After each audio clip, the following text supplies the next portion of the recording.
Hey ladies, this video has two purposes. I want to talk about, first of all, we're going down to Palmerston North, not this week, but next week, to see Mike's family. His granddad is turning 80, and it's also his dad's birthday, so we're going to go down and hang out with the family, which is really cool. I know that Mike's cousin is going to be there, his younger cousin, and him and his wife have just had a baby. And he is gorgeous, this gorgeous little boy. So I want to talk about how do we cope in situations where we thought we would be pregnant and have babies long before these other people would. How do we cope during the holidays when we're around babies and small children? And also at the same time, I guess, this video kind of has a dual purpose in that I want to talk about why it's important to talk about infertility and talk about infertility with other people. So I'm a little bit nervous about going down to Palmy just because I don't quite know how I'm going to react seeing this little beautiful baby boy. And that is simply because I'm really hurting at the moment, just in terms of that we have to wait again. I think if we were starting this process really soon, then it wouldn't really matter, but we are starting it later, and it's hard. It's hard to know that we're going to be there and we're not even going to be close to starting the embryo transfer. So these are some of the things that I have perfected over the years. Yeah, whatever, Mel. But things that I need to remind myself, and we need to remind ourselves when we're in situations where things are hard around around family and holiday time. So the first thing is, do have a cry. You're allowed to feel sad, you're allowed to feel down, and I will feel sad and I'll feel down, and that's fine, but I just got to pick myself up and move on.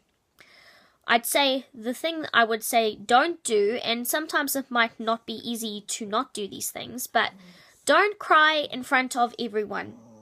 Take yourself into a spare room and have a cry. But don't do it in front of everyone else. Not because, we don't, it's not just about making them feel uncomfortable, which I think we need to consider other people's feelings, but look, we don't want the pity party. I certainly don't want the pity party of, oh, Mel, are you okay, or you're alright.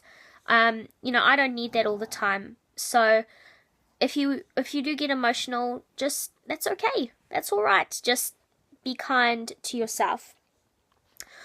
Don't feel bad. It's so easy to feel guilty and bad for being resentful that we are not in the situation that these other people are in. And we've just got to understand that our journey to having a family is completely different to these other people. And we cannot feel guilty about the way that we're feeling. Don't make others feel bad. And this is where I want to kind of break off into why it's important to talk about infertility. I spoke to someone recently whose daughter is going through infertility.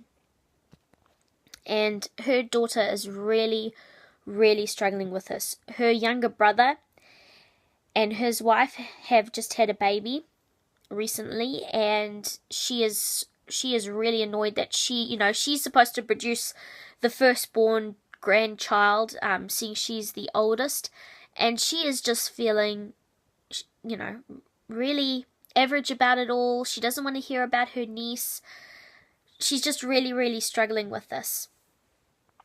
And I understand the feeling of shame and hurt, and that should have been us and not them. In terms of Mike's cousin getting pregnant, I always thought we would have a family before they did, but it just didn't work out that way. But I never ever want to make anyone feel bad about the fact that they have children and that I don't. And sometimes I think our hurt, not that we consciously do it, I think it's a subconscious thing. Our hurt translates into us not being the nicest people to be around all the time. And I just want to say, guys, look, people don't understand what we're going through. They don't understand until they've been there themselves. But that doesn't mean we need to pull them down and make them feel bad because they aren't in the same boat as us. You know what? I would never ever wish this journey upon anyone. And I think for those of us who've been struggling for years, you would totally understand what I'm trying to say. We don't want anyone to go through this. So let us not begrudge others who haven't had to struggle. And that's something I am seriously having to work through at the moment, is not feeling angry or frustrated to people who got pregnant on their first month. And it's so easy to say that with disdain and with, you know, a little bit of, what's the word I'm looking for? Just malice, you know, that they got pregnant in their, that's Penny snoring, my apologies, that they got pregnant in their first month. But you know what? They got pregnant in their first month. How awesome is that they did not have to struggle the way that we did. So what I'm trying to say is, let us be happy for those who have a family. Let us be happy for those who didn't have to go through the struggle that we did. Yes, your heart will be hurting. Yes, your heart will be sore. And that's okay. But I think it's important for us to know, us to remember that we can't begrudge someone of the family that we wish we had. And then the last thing I would say is take time out. I know there will be plenty of times in this little breakaway that I will just go hang out in our room, you know, read a book or something like that, have a bit of a cry, maybe drag Myke in there with me and just talk to him about things. But you just got to do that. You got to take time out. And if you're over at someone's house, go to the bathroom, spend 5 minutes in there. So what if they're thinking you're going poop? That's okay, we all do it, we all go poop. But just take that time out, go sit in your car, just go do something where you can take some time out for yourself. I guess what I'm also trying to say is,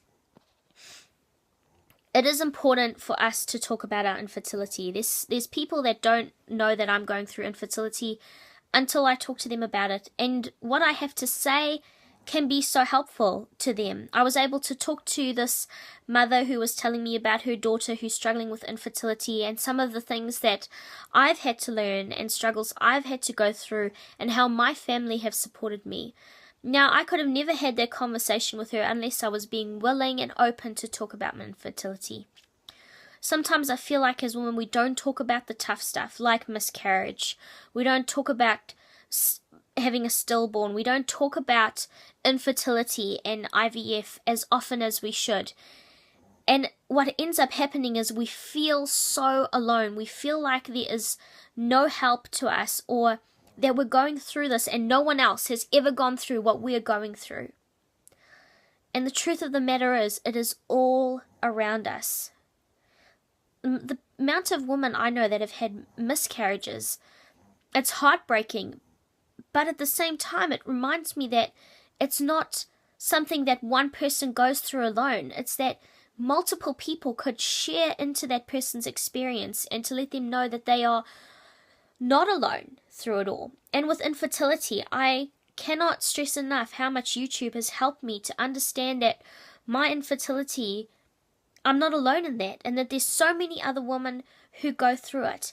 And I just appreciate so much those first women I watched and them sharing their journey and sharing their story of infertility. And I cannot express again how much it's meant to me to be able to watch them get pregnant and have babies. And while my heart broke sometimes when I watched that, at the same time, I rejoice to know that that could be me someday. So, in the holidays, be gracious to yourself and be gracious to others. And in times when we need to be talking more about infertility, be brave enough to share your story, because it could really impact and change someone's life who is just going through the toughest time of their lives. So I think I'll leave it there, ladies. If you have any stories that you want to share about maybe how your infertility story has helped someone, or maybe you would like to share about how you cope during a holiday or visiting family, I would love to hear your stories. Comment down below or email me at my email address. But let's kind of be a bit more proactive, I think, about sharing that we are not alone in our infertility struggle. See you later, guys. Yo, why are you snoring? Say sorry to YouTube for snoring.